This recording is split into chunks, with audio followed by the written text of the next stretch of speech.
Welcome back everyone, and in today's video I'm going to give you my 5 reasons for why you do not want to buy an Avata 2, and I'm going to do it in just 5 minutes, and in the process probably piss off all the DJI fanboys who are going to be writing things like, oh, but it's not a 5-inch quad, don't fly it like a 5-inch quad, and oh, it's a cine whoop, just fly it like a cine whoop. I totally get it, and I totally agree that the Avata 2 is actually a fantastic drone. It is really good.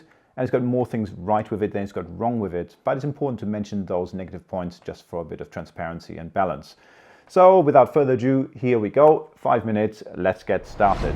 So flaw number 1 is that the Avata 2 is actually fragile as f***. It's really easy to break this drone, and that's a massive pity, because if we cast our minds back to the Avata 1, the Avata 1 was greeted with a lot of positive feedback when it was released, on people crashing it and saying things like, oh my god, I've crashed it into a tree and it's fine, into a wall it's fine, I'm completely unscathed. With the Avata 2, that's not so much the case. This is a lot more fragile. People tend to break things like the ducting and these motor arms and this top plate. It is lighter built than the Avata 2, so maybe that's one of the reasons for it. A positive thing though is that the Care Refresh and Care Refresh Express on this drone is not only very cheap, but also very fast in getting a replacement unit if you need it.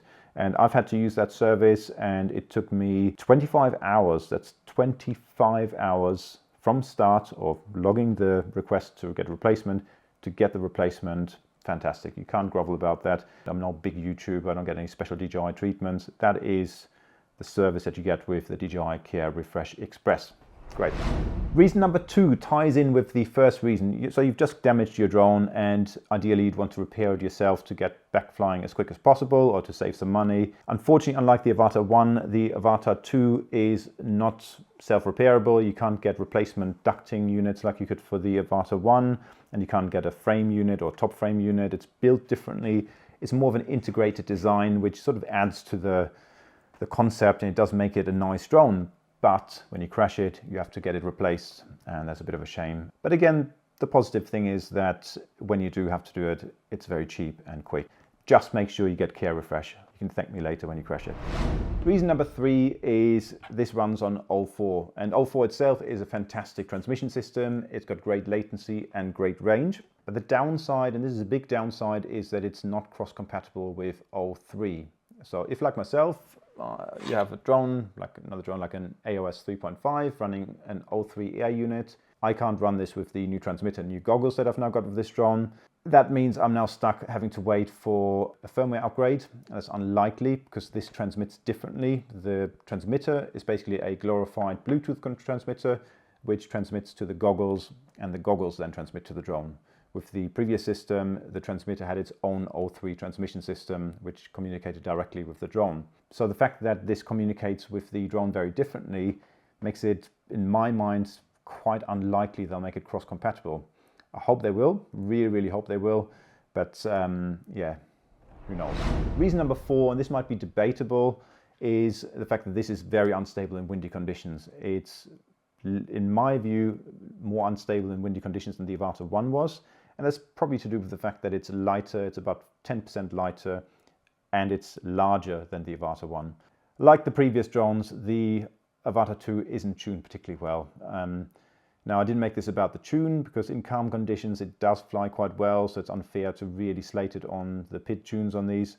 But in windy conditions you really notice it, and I really do feel they could have done a better job of it through the tune on it. Maybe make it a bit less efficient, but more capable of windy conditions, but that might affect its flying performance or flight times.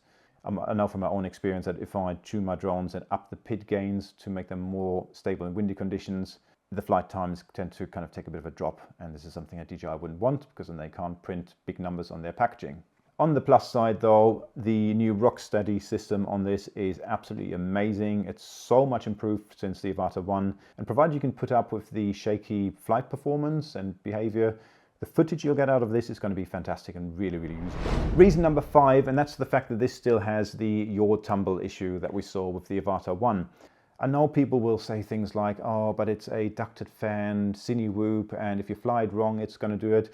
It's a multi-rotary wing aircraft, not a fixed wing aircraft. So this whole rubbish about, oh, you kind of do a bad turn and you get no lift because you got negative pressure under your wings, is absolute rubbish, because that's not how these work. Your wings are rotary, and as long as these are spinning, you will get lift from them, and as long as you've got enough power, and I'm pretty sure you have got enough power, it will compensate for any loss of lift that you're going to get. So the only way this is going to drop out of the air the way they do is, in my mind, if the props stop spinning momentarily. And I've seen this with 3-inch quads where the motors weren't tuned properly or the speed controllers weren't tuned properly, and you can compensate that by changing your DMAC compensation, your idle speed, and your motor timing. But the positive thing to take away from it is it's still better in that behavior than the Avata 1, and as long as you fly it carefully and keep that behavior in mind, you'll be all right. So that ties up my 5 reasons for why you do not want to buy the Avata 2. It's still a fantastic drone, and it is going to be great for many of us, but it's worth bearing in mind those limitations if you're on the fence, or depending on how you fly it, or if you're likely to crash this drone, because if you do crash this a lot, it's going to start costing you. Anyway, I hope you enjoyed the video and found it useful. If you did, remember to like and subscribe.